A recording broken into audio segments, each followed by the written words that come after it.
Hi, Shane from Fender here to talk about the new 62 Princeton Chris Stapleton edition. This is a very faithful recreation of an early 60s Fender hand-wired tube amp.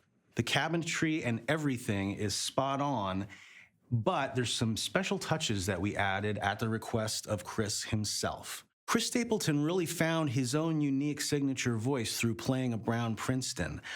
It's a wonderful thing when an artist finds that for themselves and sticks with it as their, sonic signature. If you want to try getting that sound, here's where to start. We're going to set the volume 6-ish, tone up around 7, speed of the tremolo just slightly past 1. Intensity up around 3 or 4. You may need to set it a little differently depending on the individual amp because there can be variances in components, but this will get you in the ballpark. This setting puts the amp right over the threshold of where it's from clean to distorted. This is so if you hit really hard, you get a little bit of natural overdrive, and if you play lightly, you have a clean sound. Chris Stapleton himself usually uses a Jazz Master for his tone, sometimes a Telecaster, sometimes other guitars, but we're gonna play the Tele today, and let's see how it sounds.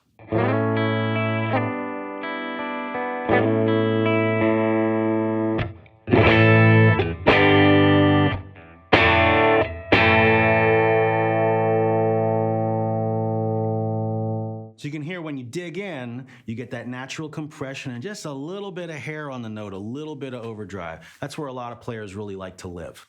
This amp includes the old school output tube bias tremolo circuit, which a lot of people really love because it adds a thick pulsating kind of vibration to your playing, and it's a lot of fun. So let's do a couple different settings. I'm gonna step on the foot switch that comes with the amp.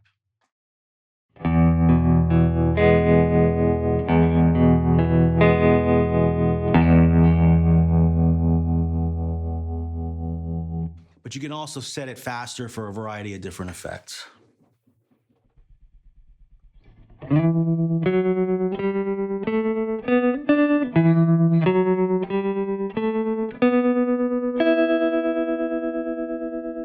You also have an intensity knob that you can make a pretty intense tremolo if you want.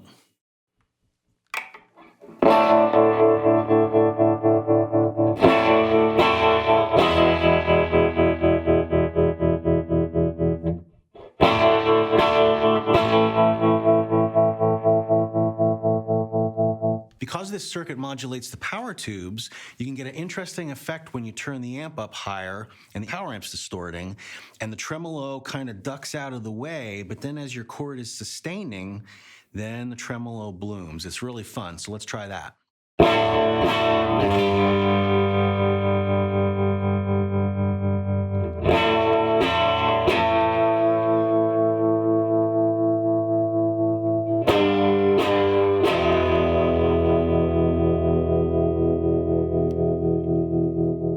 People may be surprised to hear that Chris Stapleton leaves his tremolo on pretty much all of the time.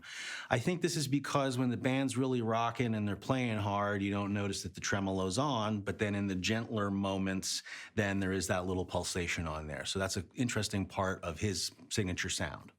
Another component to the Stapleton guitar tone is the use of a reverb pedal in front of the amp. Now, if you were to set this amp really overdriven and put a reverb pedal in front of it, you might not like that. But when it's set on that sweet spot at that threshold of overdrive, and then you put the pedal in front of it, it's a really nice sound. Now, in Chris's case, he's got a reverb pedal set to a room reverb sound. I happen to have a marine layer pedal here today that I can set it to room. So with this kind of setup with the reverb in front of the slightly distorted amp, you can play softer and you don't hear the reverb as much. And then when you dig in, you get kind of an explosive effect. So this is what that sounds like.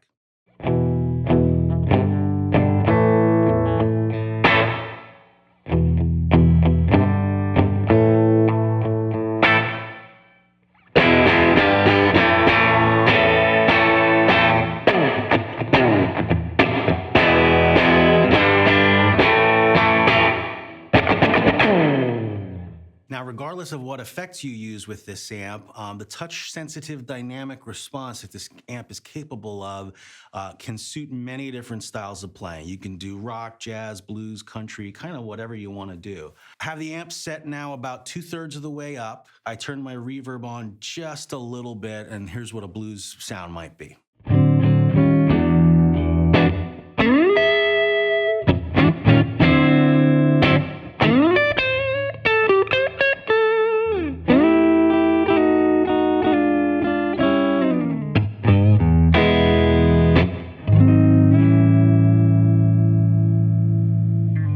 This amp's tone control has a lot of extra treble response at the very end of the rotation. So I'm gonna turn the treble control all the way up, turn my guitar down slightly, and you're gonna get a great chicken picking sound.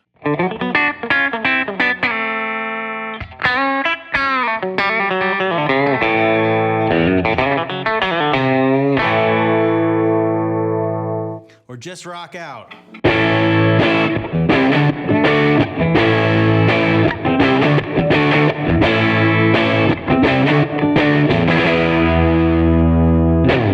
The fullness of the 12-inch speaker makes this little combo useful for jazz tones as well.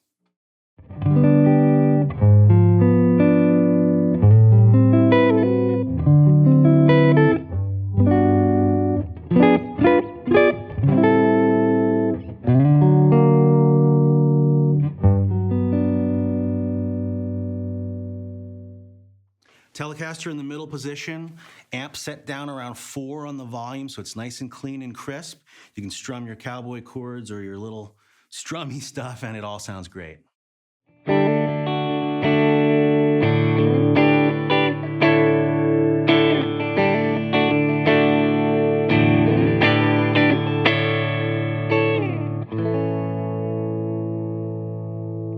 Tasteful signature appointments around back include an engraved brass badge with Chris's signature on there.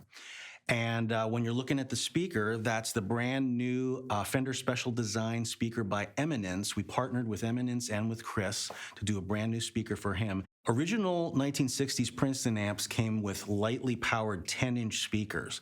So the addition of a fuller powered 12 in there means that the amp has more fullness, more bass, and it's just able to handle the power of the amplifier better. An additional signature appointment is the Filson cover. The main thing musicians are going to want to know about this thing is that it's really rugged and that your amp is going to withstand the rigors of going on the road. Another interesting touch is this amp has a polarity switch on the back that doesn't actually do anything. Original Fender amplifiers came with a 2-prong power cord, so if you shocked yourself on a microphone, you would want to flip that switch, and it does the same as flipping over the plug. We have a modern 3-prong power cord on this, but Chris just requested that switch. So whether you like this amp because it's hand-wired in Corona, California, or you like it because you're a fan of Chris Stapleton, either way, you're gonna love it. So that's the 62 Princeton Chris Stapleton edition. If you wanna get more information, go to fender.com and you can find other great videos. Thanks.